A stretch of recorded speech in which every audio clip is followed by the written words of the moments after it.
Hey, what's up? Welcome to the video. My name is Alex and today I'm going to take you through brewing coffee at home on different budget levels. This idea came to me when I saw a few YouTubers make these type of videos on their respective topics. So I saw home gyms on a different budget, desk setups on a different budget, that kind of thing. So I thought I'd do a coffee version. So the way I've done this video is I've broken it down into three different categories. So we have less than €50, less than €100 and less than €250. So beginner, intermediate, expert.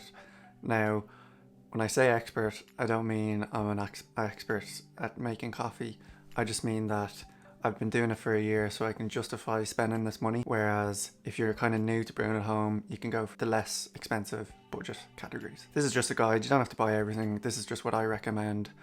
So let's jump into the video. Oh, and one thing, I'm not going to include buying the actual coffee. I think that's a given.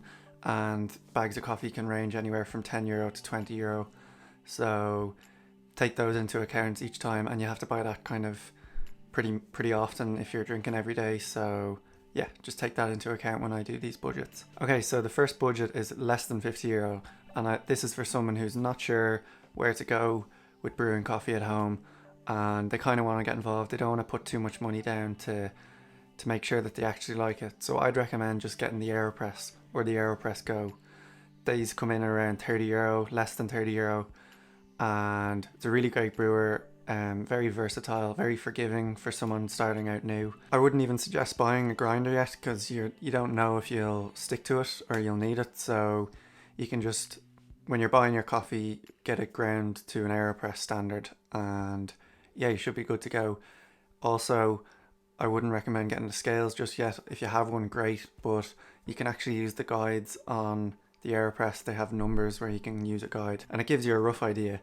It's not going to be perfect, but you're not putting too much money in. You can test out if you actually are into brewing coffee, because it takes a bit of time in the morning, and see if you like it. And if you do, you can then put a bit more money down and invest in some better equipment. Okay, so the next budget that I came up with was less than €100. So I recommend now getting a hand grinder, and the one that I recommend to get is the Hario Skirtin Pro. This is the one that I started out with, and it's a really good grinder. It grinds pretty quickly. Obviously you have to crank it yourself, so it does take a bit of time. It's relatively cheap. I have it down on Amazon as being £45, so about €50. And yeah, I really recommend getting the Hario Skirtin Pro. Next thing I would recommend is getting a V60 kit. So the V60 is a great brewing method, but it requires a lot of effort, and you need to be pretty precise with it. So it's a level up from the AeroPress.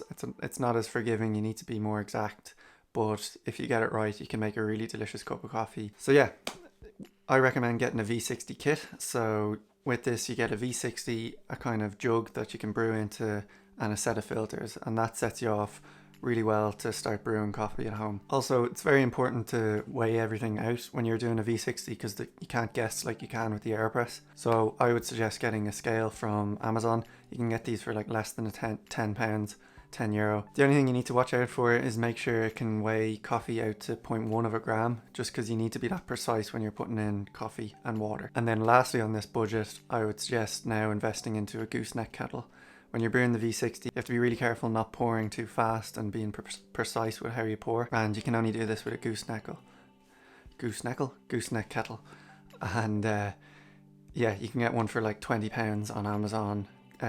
You just heat up the water in a normal kettle, pour it in, and then you're ready to go. And that's a really great starter kit for less than €100. So the final budget is for someone who knows they're going to use this equipment every day, and you can justify paying this money for it, and you want to make your life easier because you've been brewing for a while. First things first, I would suggest getting an electric grinder. There's lots of different options. You can get ones for £160 like I have here, or you can pay up to €1,000, so it's up to you. But the one I recommend is the Wilfes Vart. It's £161 on Amazon, or else you can get the Baratz Encore. That's kind of the same. It's a bit more expensive, but they're both the same. They do the same job. Then again, I would get that V60 kit if you haven't already. €22, great option. I would also get the scales with a timer this time. So you can get scales with built-in timers made for coffee brewing. This is really handy. It's obviously not necessary, but it's really handy to have the timer there. You don't have to take out your phone and be juggling two things, it's just handy to have the timer there. And then finally, again, I would suggest keep getting that €20 kettle, because it just does the job. You don't need anything more than that to brew great coffee. That's your €250, less than €250 budget that I would recommend if you know you want to brew coffee every day. Just one extra thing, if you've got all that equipment and you still are looking to invest a bit more, the next thing I would suggest is getting an electrical variable temperature kettle. These run in at around €100 to €200, depends on which one you want. The one that I have is the Stag EKG by Fellow. It's a really nice kettle. You're kind of paying for how nice it looks as opposed to what it does, because there's cheaper options out there that do the same thing. But yeah, this is kind of the last thing that you need, because a non-electric kettle does the job perfectly, but this just allows you to control the temperature and just be that bit more precise with your brews. Okay, so that's the 3 different budgets that I would recommend for brewing coffee at home. I really hope you enjoyed this video, and stay tuned for more. Cheers.